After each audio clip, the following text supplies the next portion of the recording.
अमेठी जनपद के सूरतनगंज थाना क्षेत्र से इस वक्त की बड़ी खबर। बाइक और साइकिल के भिड़ंत में अधेड़ की घटना स्थल पर ही मौत, 2 घायल।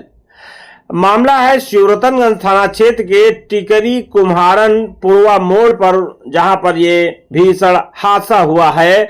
टिकरी निवासी हनुमान रावत उम्र करीब 56 वर्ष की घटना स्थल पर ही दर्दनाक मौत हो गई। वहीं बाइक सवार गुलफाम पुत्र रईस और फिरोज पुत्र रईस निवासी सूरतनगंज घायल हुए हैं।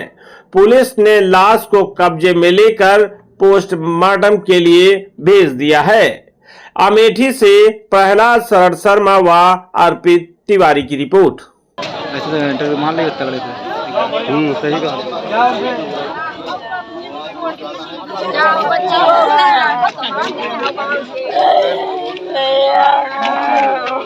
चलो घर चलो। घर का चलो,